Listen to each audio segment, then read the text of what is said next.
buen día, mi nombre es Astrid Gutiérrez Hernández y les voy a presentar el tema del gasto de gobierno entre Argentina y México. ¿Qué es el gasto de gobierno para empezar? El gasto de gobierno o gasto público implica un conjunto de distribuciones de bienes que realizan los gobiernos federal, estatal, municipal y el sector paraestatal y los poderes legislativo, judicial en el ejercicio de sus funciones. Los objetivos del gasto público pueden ser múltiples. En principio, se establecen de acuerdo con su distribución al bienestar social. Los objetivos del gasto de gobierno. Los objetivos básicos de la política presupuestal del sector político son tres: procurar la mayor eficiencia económica, propiciar condiciones de equidad vertical, horizontal entre los sectores sociales y agentes económicos, y finalmente mantener la estabilidad macroeconómica. El gasto público de Argentina. En 2019, el gasto público per cápita de Argentina fue de 3.386 euros por habitante. Esta cifra supone que el gasto público en 2019 alcanzó el 38.33% del PIB, una caída de 1.16 puntos respecto al 2018, ya que el gasto fue de 39.49% del PIB. Si miramos 10 años atrás, vemos que entonces el gasto público por persona era de 2.066 euros. Aquí podemos ver cómo en Argentina el gasto público se distribuía el 1.87% en gasto para defensa, el 38.33% el gasto público y en total per cápita por habitante era 3.386 euros. El año de 2019 fue el gobierno solo dio a conocer los presupuestos referentes al gasto de defensa al de 2015. El 2015 fue el año en el cual se gastó más, desde el 2020 al 2019. Distribución del gasto en Argentina. Argentina, según los últimos datos publicados, dedicó a la educación un 13.26% de su gasto público, a sanidad el 16.5% y a defensa un 1.87%. Ahora bien, vayamos con el gasto público en México. El gasto público en México en 2020 disminuyó 19.699 millones, un 6.69%. Esta cifra supone que el gasto público en 2020 alcanzó el 29.12% del PIB, una subida del 3.15 puntos respecto al 2019, en el que el gasto público fue del 25.97%. La distribución del gasto en México. Cada país distribuye las principales partidas del gasto dependiendo de la proporción y la necesidad que se tenga.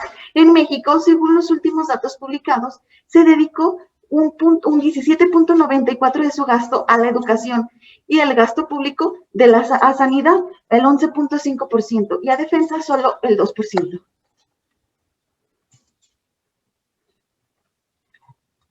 En 2019 se gastaron 294.264, 4 millones menos que en el 2015, más que en el 2015.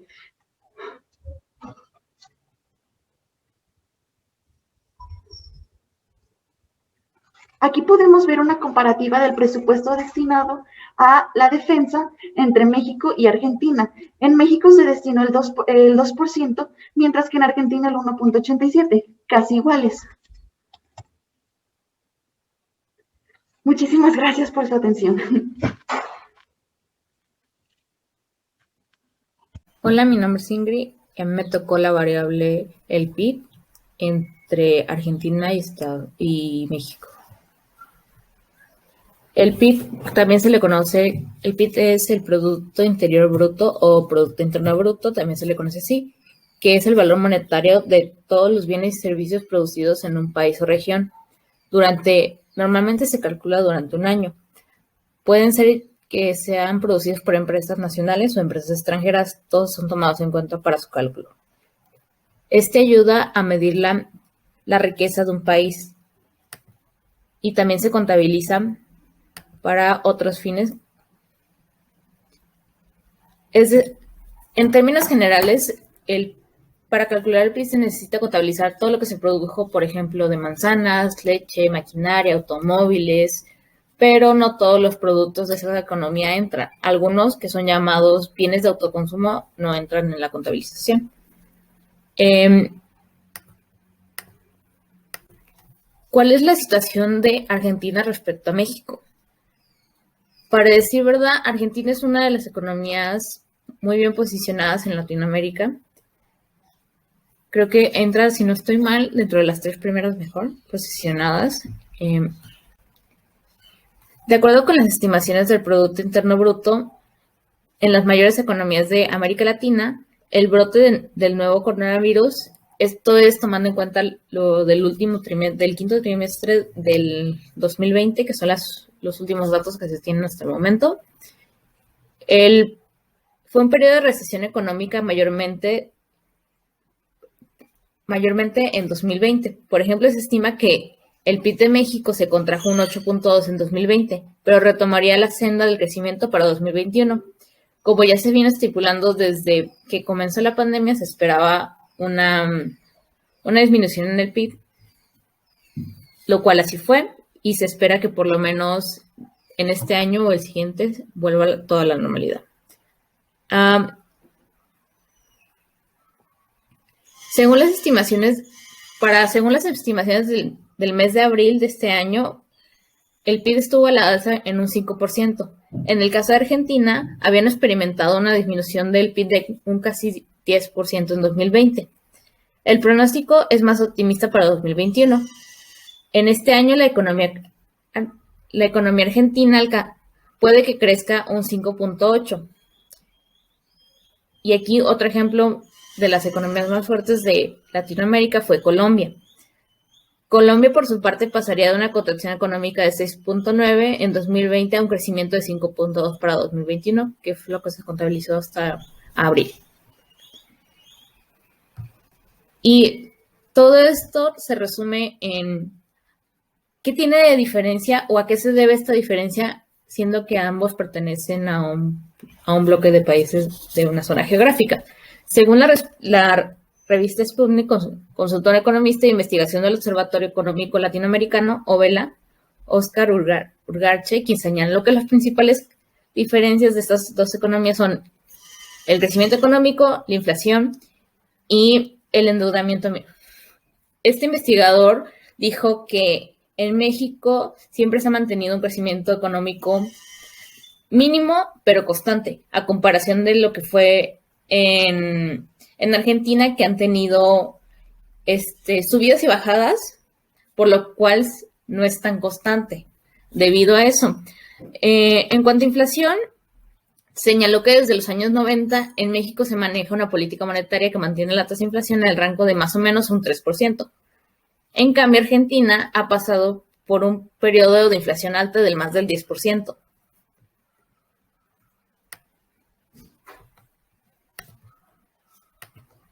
Y ahora pasemos por el endeudamiento público. En el caso del endeudamiento público, México tiene un endeudamiento público, digamos, por decirlo así, saludable. En este caso, en los últimos años pasó de un 37% a un 47%, lo cual no es todavía preocupante, a diferencia de otras economías que tienen su nivel de endeudamiento muy, muy alto, como lo son Grecia, por mencionar una.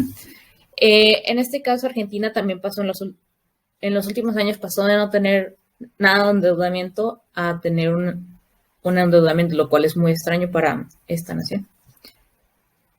Creo que lo más importante de esto es que, y algo que me gustaría destacar, es que a pesar de que México no es de las economías más fuertes en todo el mundo, se mantiene en un nivel estable. Más no tiene estos idas y bajadas como lo tiene Argentina. Esta es una gráfica que se encontró en la revista Expansión y muestra el crecimiento del PIB anual a precios de mercado de Argentina versus México. Como se pueden dar cuenta, la línea verde representa a Argentina y la línea azul a México. En este caso, claramente se ve que México su Producto Interno Bruto en los últimos años ha sido mayor que el de Argentina, por lo que ya les comentaba de sus idas y bajadas en cuanto a temas económicos. Y esto sería todo por mi parte. Muchas gracias por su atención.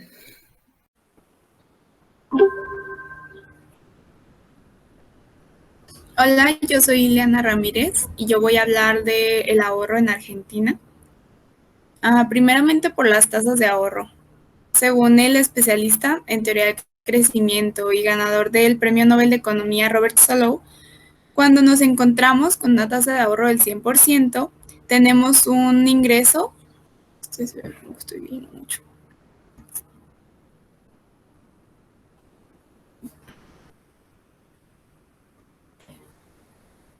Me presento, mi nombre es Ileana Lisset Ramírez Ramírez y yo voy a presentar el tema del ahorro en Argentina.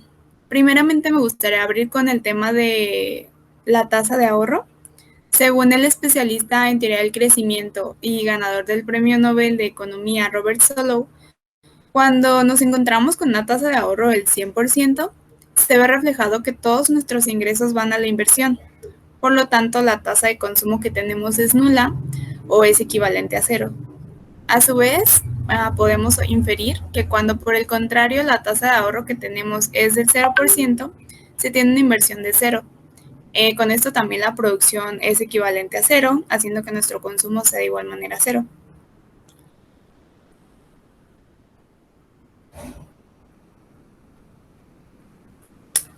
La propensión al ahorro.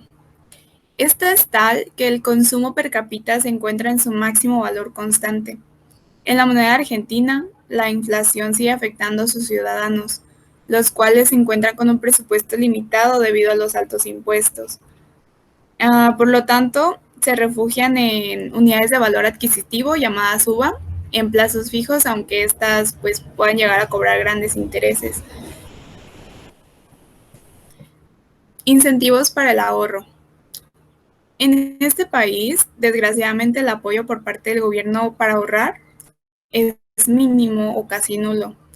Este gobierno suele cobrar impuestos cuando se pretenden comprar las divisas extranjeras, lo cual hace que los beneficios para los empresarios sean escasos.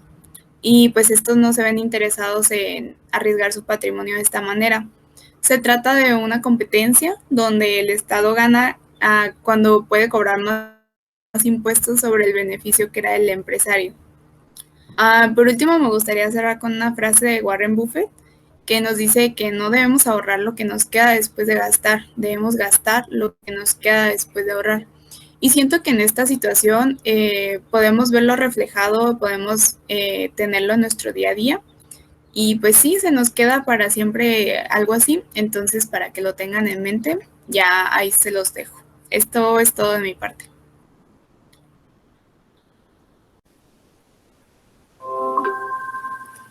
Buenos días, mi nombre es Laura Lisbeth Sandoval Muñoz. Pertenezco a la clase de lunes y miércoles de 7 a 9 de la mañana y el día de hoy hablaré acerca de Argentina y su economía, más específicamente del salario. Para comenzar, ¿qué es el salario? El salario es la cantidad de dinero que se retribuye a los trabajadores por cuenta ajena. El salario mínimo es aquel que establece la ley como retribución mínima para cualquier trabajador. Ahora bien, se hará una comparación entre el salario mínimo en México y Argentina. Para comenzar, aquí tenemos el salario mínimo en México. Esta gráfica fue obtenida de la página del Gobierno de México. Aquí podemos ver la evolución del salario mínimo desde el año 1993 hasta el 2021. Todo esto en el mes de enero y esto es lo que gana un trabajador mínimamente al día en pesos mexicanos. El salario mínimo en México tuvo un aumento del 15% en comparación al 2020. Y aquí podemos observar que en el 2020 el salario mínimo estaba en 123.22 pesos mexicanos y en el 2021 en 141.70 pesos mexicanos, que es lo que está actualmente.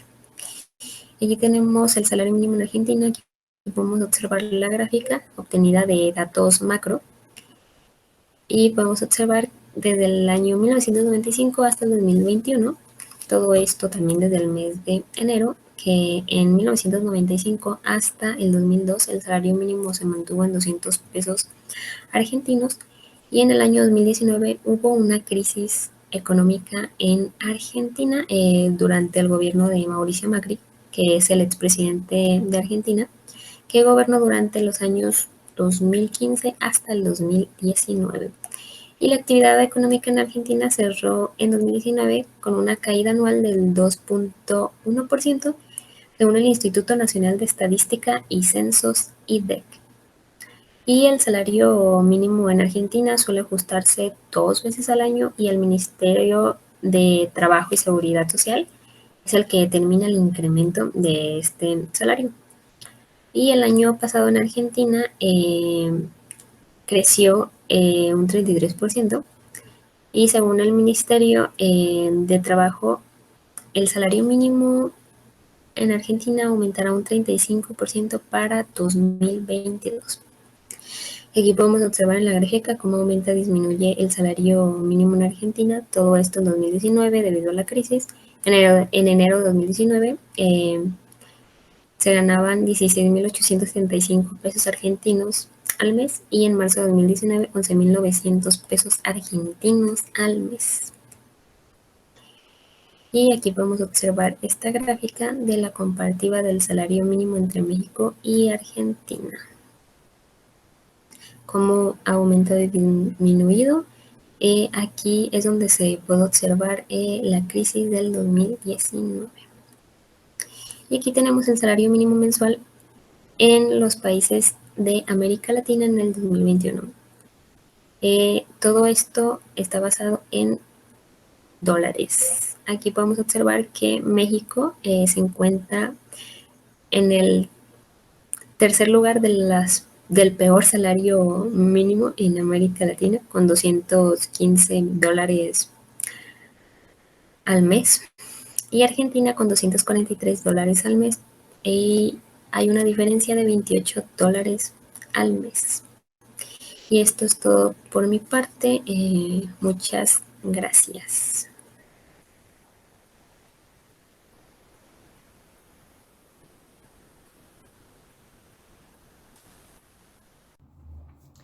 Bueno, ahora vamos a pasar con el tema del empleo. ¿Dónde está el panorama? Pues la tercera economía de América Latina fue golpeada con fuerzas por la pandemia del COVID-19 durante el 2020. Creo que no es secreto y todos lo conocemos ya de primera mano que el año pasado todos los países alrededor del mundo atravesaron una situación un tanto difícil, tanto económica como sanitariamente. América Latina no fue la excepción. Creo que se presentaron aquí casos un poco particulares y diferentes a distintas economías. Argentina no fue la excepción, con un duro golpe, Para crear una comparación y para ver más o menos cómo está el panorama antes y después, la tasa de desempleo en este país subió un 11% en el cuarto trimestre de 2020 en comparación con un 8.9% registrado en el mismo trimestre pero del año pasado. ¿A qué se debe esto? Pues en realidad son muchos factores los que han ocasionado esto, pero creo que todos hemos sido testigos de cómo el gobierno y los gobiernos de muchos países, en este caso Argentina también, tomaron malas decisiones en cuanto a la pandemia, en cuanto al control, en cuanto a la situación, y obviamente toda repercusión sanitaria tuvo una repercusión económica y viceversa. Argentina no fue la excepción. Vamos a ver en la siguiente diapositiva el panorama general más o menos.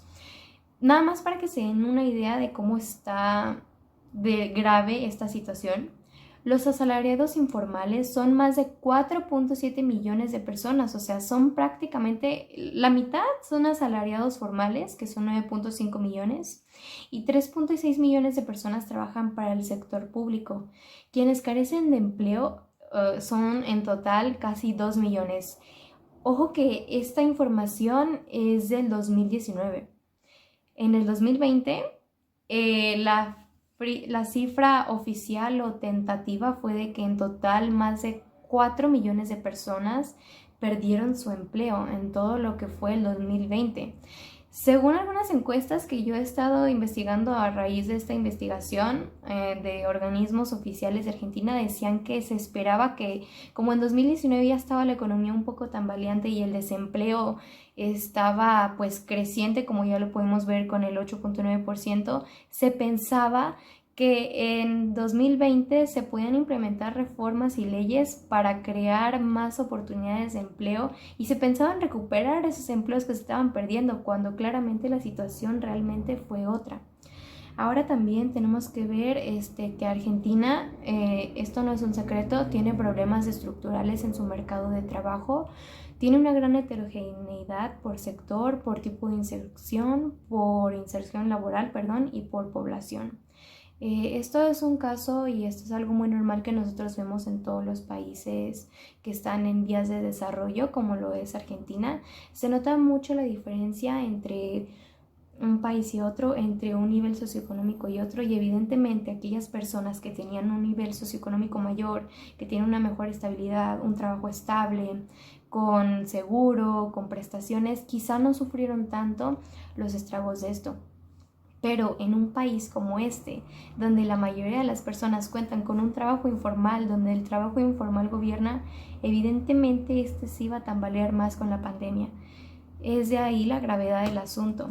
De hecho, en la siguiente diapositiva, ya como dato final, según una encuesta realizada por la consultora de recursos humanos ADECO de Argentina, entre 2.245 personas que fueron encuestadas en todo el país, que en realidad no son muchas, pero son las suficientes para más o menos darnos una idea, 8 de cada 10 personas consultadas admitieron tener una dificultad creciente para conseguir empleo en medio del fuerte impacto de la segunda ola de COVID-19. Esta encuesta fue realizada en abril 2021, muy reciente. Creo que no necesitábamos en realidad de que se realizara esta encuesta para darnos más o menos una idea del panorama. Sí, el panorama en Argentina es muy parecido al que se están viviendo en todos los países de Latinoamérica. Sí, ya se venían arrastrando más problemas. El empleo informal es el mayor problema. ¿Por qué? Porque ya se demostró que ante momentos de crisis y ante momentos a nivel global frustrantes como lo fueron el año pasado, esto se viene abajo y crea un problema más.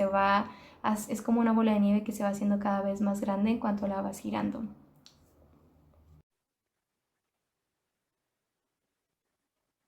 Hola, me presento, yo soy Carla Sujé Gómez Padilla y formo parte del equipo que les va a hablar acerca de Argentina y su Índice Nacional de Precios al Consumidor. Yo en este equipo represento a la Primavera. Inicio con la presentación. Bueno, primeramente, ¿qué es el Índice Nacional de Precios al Consumidor y para qué nos sirve? Este es un indicador económico que se emplea recurrentemente. En el manual menciona que es quincenalmente, pero la verdad es que la mayoría de los datos se muestran mensualmente, la mayoría de las veces, cuya finalidad es la de medir a través del tiempo la variación de los precios de una canasta fija, que ésta se conforma por bienes y servicios. Dicha canasta fija es prácticamente lo que consumen los hogares, ya lo habíamos mencionado en clase, que es lo que puedes conseguir con pues un sueldo mínimo. Es una canasta básica, vaya. También es un instrumento que también nos ayuda a medir la inflación. Bueno, la canasta básica en Argentina, hablando de alimentos, recordemos que no solo la canasta fija se conforma de bienes y servicios. Yo les voy a hablar acerca de los alimentos ahora, que van desde diferentes unidades dependiendo del componente. Ojo, todos los datos aquí se sacaron directamente de las páginas oficiales de del gobierno de Argentina.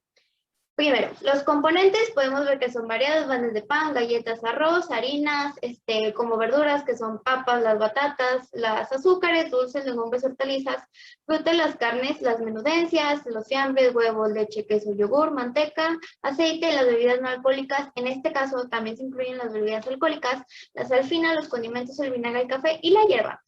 Las unidades van desde los 30 a 60 gramos, hasta los 6 kilos y cachito. Obviamente, dependiendo de lo que se consuma, es la cantidad que se compone en la canasta básica. Continúo. Ok, yo les voy a hablar acerca del Índice de precios del consumidor solo referente a abril del 2021, que es el dato pues más actualizado que se tiene, o al menos que presentan los datos oficiales. Yo les voy a hablar acerca del porcentaje de variación mensual nacional, que en este caso fue del 4.1 durante el mes de abril. La interanual del total nacional fue de 46.3, igualmente en abril la variación acumulada en el total nacional fue de 17.6%. Aquí los datos interesantes que el mayor aumento en abril fue de prendas de vestir y calzado y el transporte con 6.0 y 5.7% respectivamente. Y los menores aumentos que tuvo el país en abril fueron recreación y cultura y comunicación con 1.5 y 0.5 respectivamente. Podemos ver que Argentina ha tenido variaciones mensuales muy grandes, a diferencia, por ejemplo, del año pasado, donde mayo fue del 1.5, pues el dato más cercano que tenemos de abril, pues ya fue del 4.1, ya fue considerablemente más grande. Podemos ver en la tabla que está al costado que en realidad fue aumentando considerablemente desde 2.2, 1.9 hasta llegar a marzo, que fue el mayor aumento con 4.8. Continúo.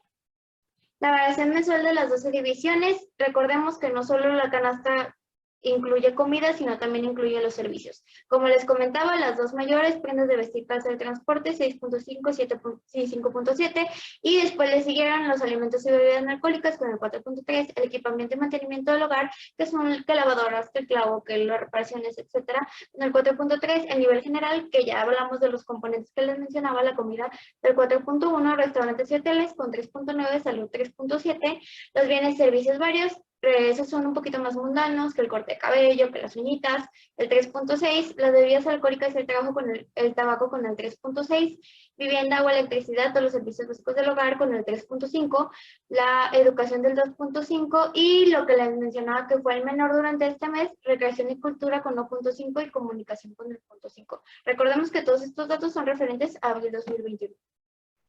Y bueno, ahora llegamos a la comparación con Argentina y México. La verdad es que a diferencia de Argentina, nosotros tenemos el IEPC considerablemente muchísimo más bajo. Como se mencionó en pantalla, el IEPC argentino fue del 46.3 en comparación a México, que solo fue del 6.1.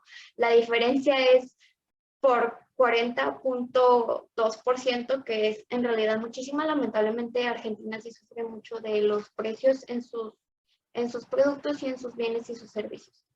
Bueno, de mi parte sería todo. Muchas gracias. Como les menciono nuevamente, soy Carla Sofía Gómez Padilla.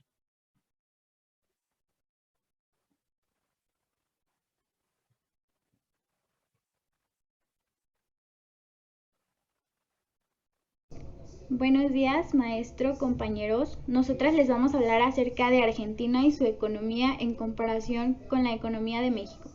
La exposición tiene una duración aproximadamente de 25 minutos y vamos a empezar con las políticas fiscales de ambos países. Para empezar, ¿qué es una política fiscal? Una política fiscal es una disciplina de la política económica.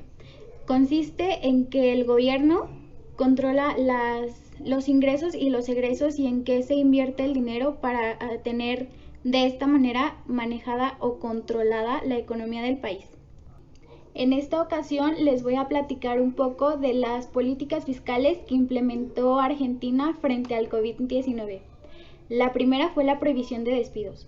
Esta medida se implementó los primeros meses de la pandemia, mas sin embargo se extendió ya a más de un año y de esta manera se protege a los De esta manera se protege no solamente al empleado, sino el movimiento de dinero que hay dentro del país. El segundo fue el aumento de aranceles al campo.